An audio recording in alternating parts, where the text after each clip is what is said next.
Para começar, o ministro Flávio Dino, do Supremo Tribunal Federal, determinou hoje a suspensão de emendas parlamentares que teriam, segundo a Polícia Federal, sido indicadas irregularmente pelo presidente do PL, o ex-deputado federal Valdemar Costa Neto. A gente lembra que a indicação de emendas parlamentares é uma prerrogativa dos congressistas, deputados e senadores.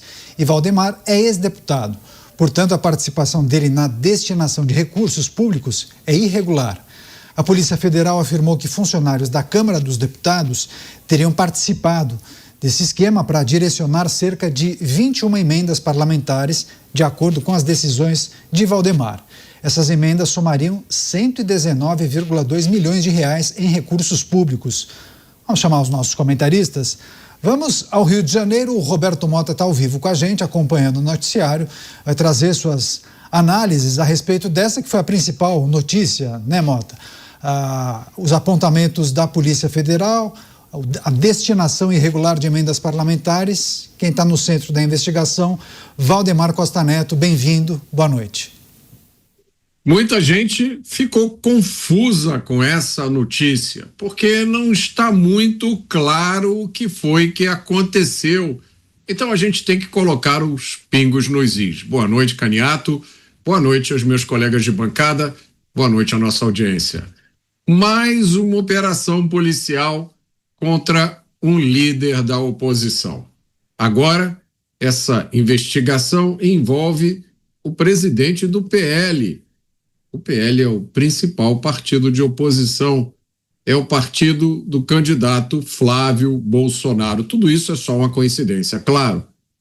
O PL também é o partido do ex-presidente Jair Bolsonaro.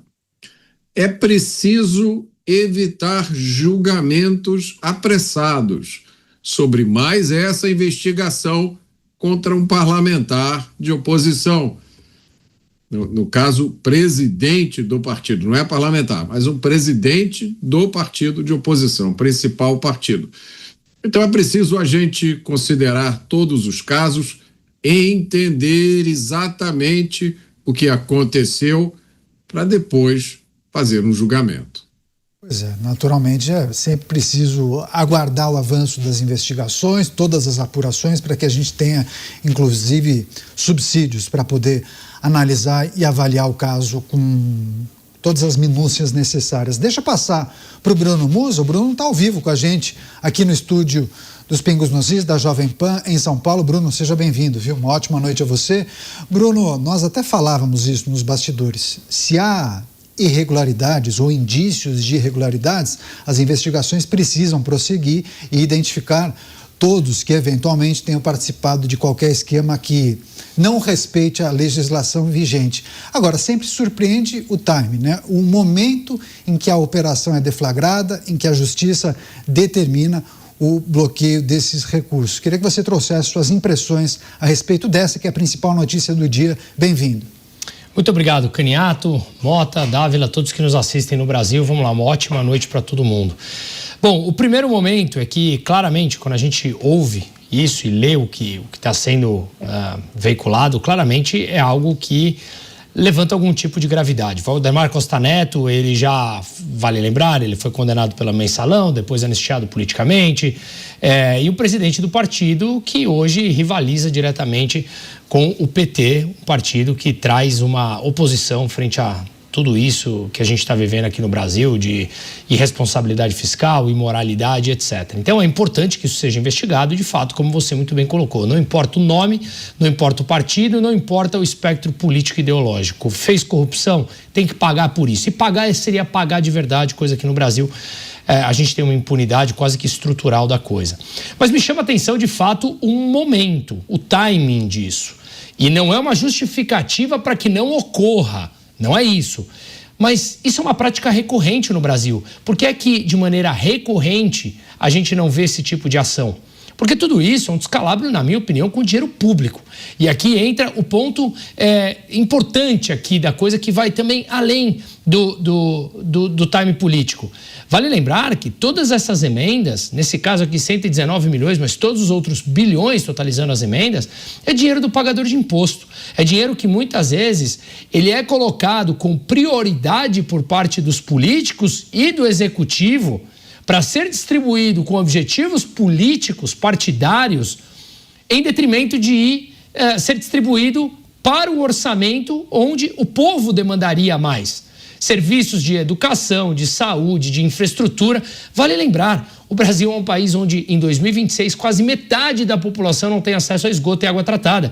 E nós vemos bilhões de reais com fundão eleitoral e com emendas parlamentares. Nós vamos falar mais adiante da distribuição de emendas que o governo Lula fez agora em 2026, que, novamente, mais um recorde. Então, tudo isso é uma falta de respeito com o dinheiro do pagador de imposto, que cada vez mais é espoliado pela máquina pública. Então, de novo, tem que ser investigado e se descobrirmos alguma coisa de fato, mereceria toda a punição que a Constituição manda. Mas me chama a atenção, novamente, o timing, essa seletividade que tem acontecido muito próximo às eleições, não me parece muita coincidência. Daqui a pouco a gente vai trazer detalhes a respeito dos valores bloqueados após a determinação do ministro Dino, mas antes disso vamos só fechar um giro de análises na abertura de Os Pingos nos Is.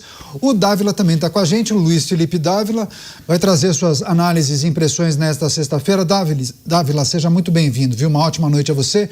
Quais aspectos dessa notícia, da informação trazida pela Polícia Federal e a determinação feita pela Justiça, no caso o ministro Dino, de bloqueio dos recursos de Valdemar, nós devemos considerar? Boa noite. Boa noite, Caniato, Musa, Mota e a nossa querida audiência. Primeiramente, investigação de mau uso de dinheiro público deve ocorrer sempre. Não podemos ser seletivo. Antes da eleição, depois da eleição. Não, tem que ser sempre. Malversação de recursos públicos é um dos maiores males do Brasil. Por isso, não tem essa história de timing. É preciso, sempre que há indícios, investigar a fundo. O segundo ponto que chama a atenção é a imoralidade dessas emendas parlamentares. Nós estamos falando, o Brasil gasta hoje 61 bilhões de reais em emendas parlamentares. É o país recordista mundial de emendas parlamentares. Para se ter uma noção, Caniato, a média do orçamento, do percentual do orçamento voltado a emendas parlamentares nas democracias avançadas e ricas do mundo, como os Estados Unidos, a França, a Alemanha, é em torno de 1% da verba discricionária do orçamento. No Brasil, este número é de 24% do orçamento discricionário. É uma aberração, distorce completamente o papel do orçamento público. O orçamento público tem que ser feito direcionado. A emenda discricionária do parlamentar é para eventualmente apoiar um projeto local ou outro, mas não essa profusão de recursos como é 61 bilhões de reais. E o presidente do partido, Valdemar Costa Neto, apesar de não ser deputado, evidentemente tem enorme influência sobre a bancada. Afinal de contas, é o dono do caixa que na hora da eleição vai distribuir o dinheiro de acordo com os seus interesses. Portanto, aqueles parlamentares que não contribuem, entre aspas, com alguns desígnios do partido, acabam sendo penalizados numa época de eleição. Então, isto é totalmente imoral, não há dúvida que é imoral. Mas da imoralidade a indícios e começar uma investigação até a conclusão, o ministro Dino não pode confiscar bens. Confisco de bens é depois que a gente tiver um processo transitado julgado. Não pode, não, só porque tem um indício já sai confiscando bens. Não é assim.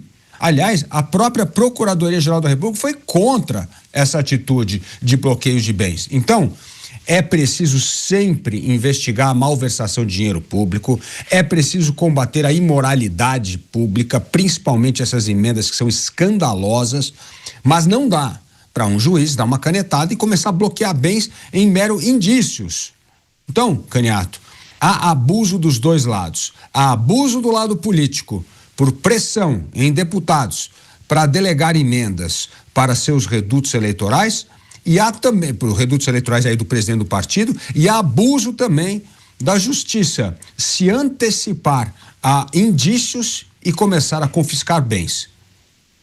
Pois é, deixa eu trazer, inclusive, informações a respeito da decisão de hoje do ministro Flávio Dino, porque ele determinou o bloqueio de bens de Valdemar Costa Neto, como bem mencionou Luiz Felipe Dávila. A gente tem aí o texto para as pessoas que nos acompanham por imagens, na TV por assinatura, na TV aberta e também nas plataformas digitais. Ao que diz o despacho: defira o pedido de indisponibilidade no valor de mais de 119 milhões de reais. Bom, as investigações apontam indícios de que Valdemar Costa Neto, que não exerce mandato parlamentar, é ex-deputado, é dirigente partidário, teria se valido de um arranjo decisório paralelo dentro da Câmara dos Deputados para direcionar verbas de emendas de comissão conforme seus interesses políticos e particulares. As indicações de Valdemar eram planilhadas, estavam organizadas e depois eram encaminhadas aos ministérios responsáveis por programas, utilizando nomes de deputados federais como solicitantes.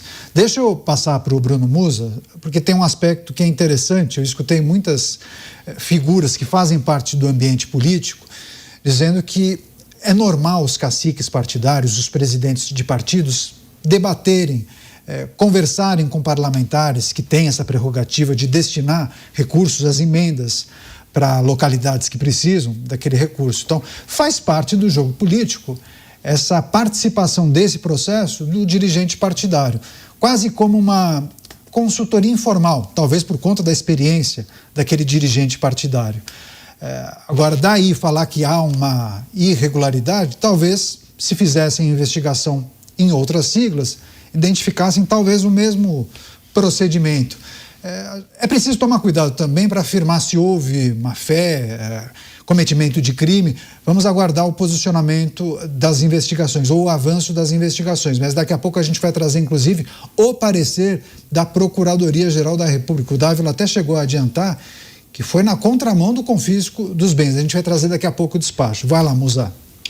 O que me chamou a atenção foi justamente o que eu comentei aqui no primeiro ponto, e isso que eu estava comentando um pouco antes aqui de chegar, justamente o que o Dávila colocou, que é, no meu entender, e aqui eu não tenho essa profundidade jurídica para entender, mas me parece um tanto quanto óbvio, ou seja, você manda bloquear aqueles determinados bens depois de uma fase de investigação e se você de fato encontrou algum tipo de irregularidade, e aí sim você manda bloquear isso. De novo, nenhuma forma dizendo que se houve irregularidade tem que acobertar, muito pelo contrário, tem que ser punido de fato, mas tem que participar de todo o processo desse rito para entender o que de fato aconteceu. E isso me chamou a atenção, esse bloqueio, sem contar, obviamente, o montante, né?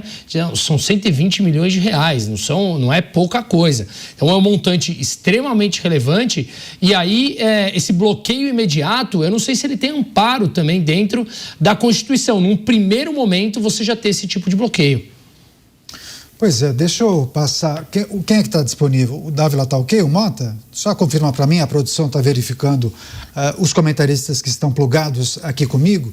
Deixa eu passar para o próximo comentarista, só confirma para mim, por gentileza. Tá, então agora sim, o Mota de volta. Mota, naturalmente é preciso ter toda a cautela do mundo quando a gente faz qualquer tipo de análise e reflexão acerca das informações que estão disponíveis, mas queria que você trouxesse um pouco da sua experiência no ambiente partidário. Você, por diversas vezes, contou um pouco dessa sua experiência, inclusive no momento em que você, com um grupo de pessoas, participa da fundação, da criação de um partido. E me parece que aquele que preside um partido, ele tem influência. Se ele não tiver mandato, ele exerce algum tipo de influência sobre aqueles que têm mandato, né? Os deputados, os senadores, deputados estaduais, vereadores e por aí vai. Não faz parte do jogo esse tipo de consulta, participação, indicação? Eu acho que talvez ali seja melhor, porque tudo faz parte de uma teia de necessidades e interesses, não? É isso, Caniato. Por isso a gente precisa ter cautela com essa notícia. Porque seria muita ingenuidade você achar que o presidente de um partido político não tem nenhuma ingerência sobre o que fazem os deputados do partido dele quando se trata de destinação de verbas. Eu procedo aqui com muita cautela. Eu genuinamente estou tentando entender do que se trata. Eu vi a notícia, as matérias da mídia, tem uma matéria que diz que, segundo a Polícia Federal, eu vou abrir aspas aqui, haveria indícios de ingerência ilícita no direcionamento de emendas parlamentares. Eu gostaria de entender o que é uma ingerência ilícita.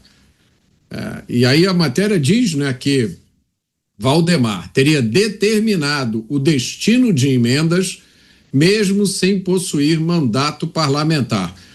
Eu, do ponto de vista de leigo, eu não vi nada demais disso, porque ele é presidente do partido.